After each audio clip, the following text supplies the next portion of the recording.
Mahalakshmi Iyer and you're watching me on WebFare.live.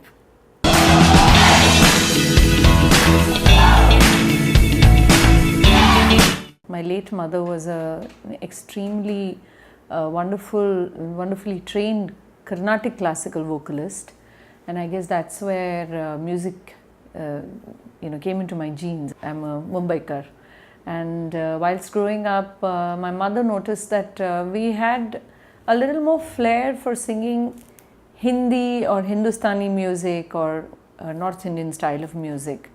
And since we were growing up in Maharashtra and in Mumbai, she thought it was more, it would be right to put us into Hindustani classical music as opposed to Carnatic classical.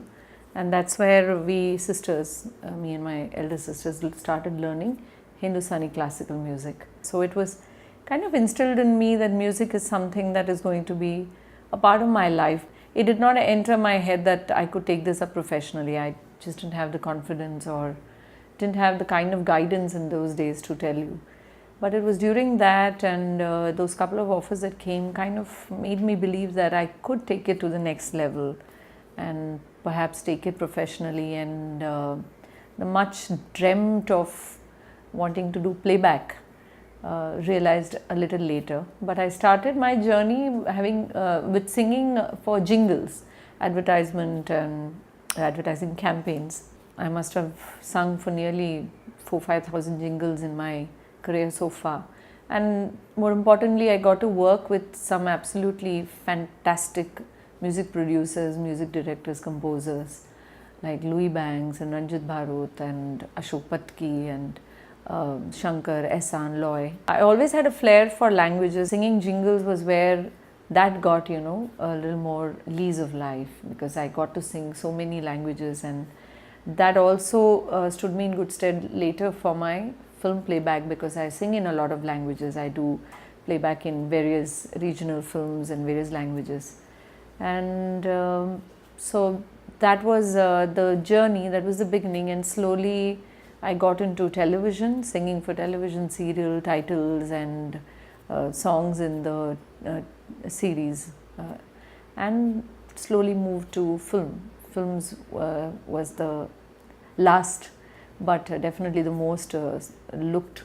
I was eagerly waiting for that break.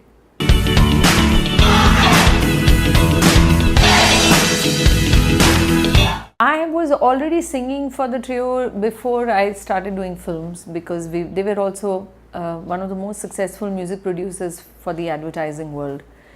They were individual composers also, Ehsan, Shankar and Loy, and they would sometimes come together and do certain campaigns together. It was in those campaigns that Mukul Anand discovered that he could use, he rather approached Ehsan to do his film called Das, and Ehsan said he'd like to rope in Shankar and Loy as a co-composer. They felt that that would be just a one-off film, but soon, many other offers fell in their lap, and they became a trio.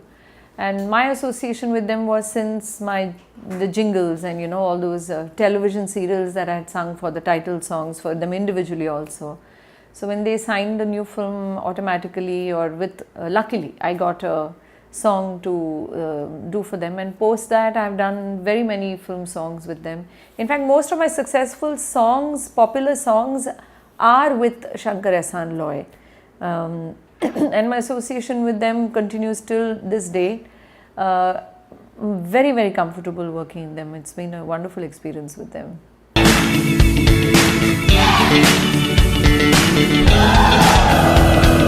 I had recorded for Das, the song called Hindustani.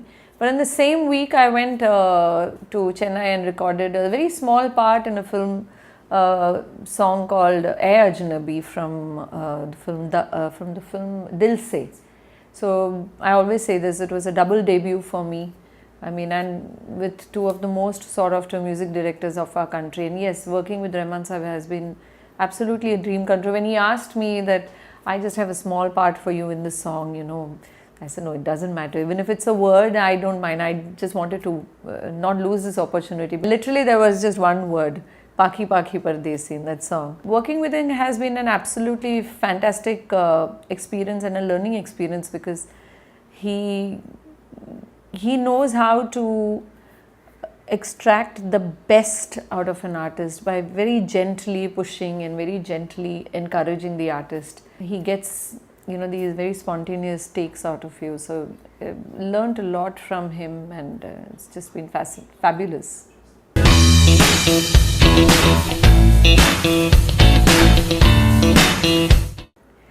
It was recorded at some 4 in the morning after a long day of shoot. After the entire day of shooting 2 episodes, you finish and you're just looking forward to going home.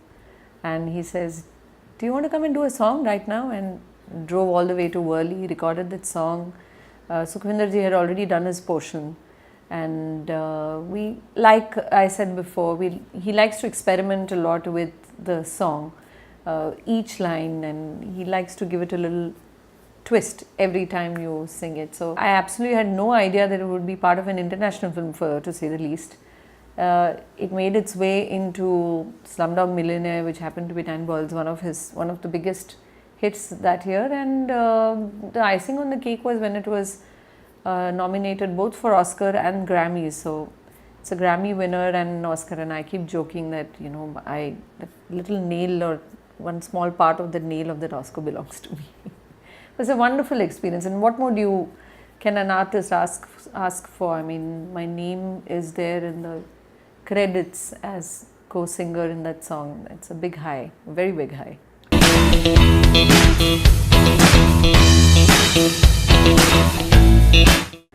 Congratulations. Thank you.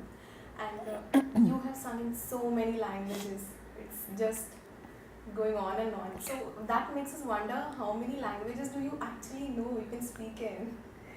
I comfortably speak in about 6 Indian languages. I can speak, of course, English, Hindi, Marathi, Tamil, which is my mother tongue, Bengali, Gujarati, and I've picked up a lot of, a little bit of Assamese and a little bit of, Punjabi and stuff like that. So I can speak these languages, but I've sung in as many as 14 Indian languages, and I've sung in some foreign languages too. I've sung jingles in German, in Russian, Arabic, Nepalese.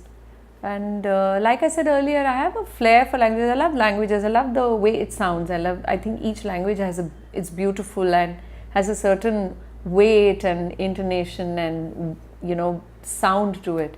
So I'm very intrigued by that. So I was always interested. I've also sung in Arunachali, Khasi, which is a northeastern language spoken in Meghalaya. So it continues, and I'm very happy.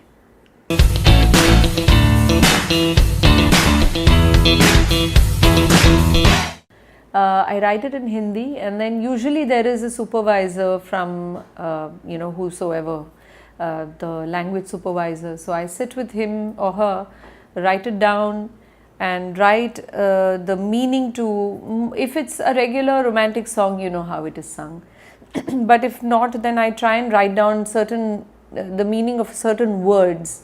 And I take, of course, first I asked for the brief of the song from the director and from the lyricist and from whoever's present, what the song is supposed to convey.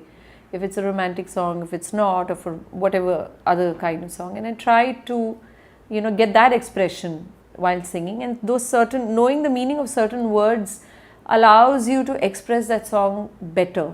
While singing, I can notice that I've written the meaning in English or whatever language. And so automatically I prepare myself and then I render it accordingly. So it's of course, it's all a team effort. I get a lot of pointers and, points from the supervisor and the music director.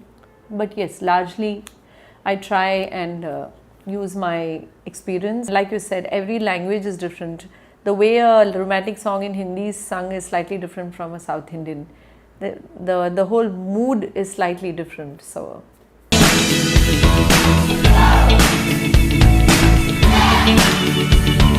the songs that I've sung, which Gulzar Saab has written, Javed Saab has written, or Vairamuthu from the south. It's just working with these stalwarts is, and of course Raja sir, I've worked with the great Ilayaraja. It's wonderful. I mean, I remember I was singing a song in a television series, some television serial, and it was Kabhi Sham Dhale, written by the great Nida Fazli Saab. And this song actually is, it's nearly 12 years old now, but even now when I perform in my live shows, I still get a lot of requests to do this one particular song. Even if I leave it out of my playlist, I always get chits from the audience that the song has to be part of my repertoire for that day. So it's a very special song. There's something about this song that has touched people in many different ways. And in that particular television episode, I remember while we were shooting, the camera person kept coming to the stage after the shot was taken and going back. He just couldn't approach, and for some reason I was wondering what's happening. And then finally he mustered up enough courage to come up, and his eyes were full of tears. He says, I just couldn't control myself. I kept crying throughout your singing. That song has that kind of effect, like Gulzar Saab giving me the proper pronunciation to a word, or sitting and writing Chalka Chalka Re with him, where I am telling him, sir, nahi ye meter thoda kam hai sir, ek aur word chahiye. What wonderful experience to sit with someone like that and share those experiences.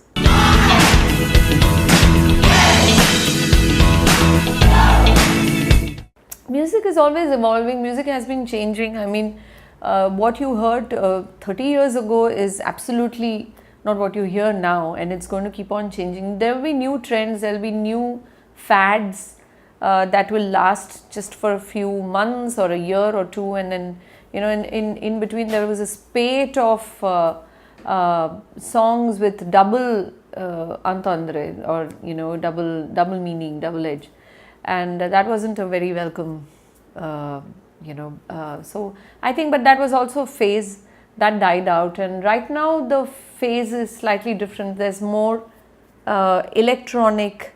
EDM is very popular now. Pop music is gaining ground again. There was a time when pop music had kind of faded out. I feel we shouldn't emphasize only on the music in a song, how a song sounds. Even the way a song sounds now is very different to what it was earlier, which is a great thing because technology has evolved. So obviously you want to employ that technology in today's song. But somewhere I feel melody has to be the most important part of a song. If the song does not have melody, it will not stay with the listener for a long time, and it will have a very, very short shelf life. And even today we listen to old songs from the 50s and the 60s and the 70s, and because the melody is strong, and anyone who meets me says pehle ke gaane behtar the kyunki melody bahut achhi thi.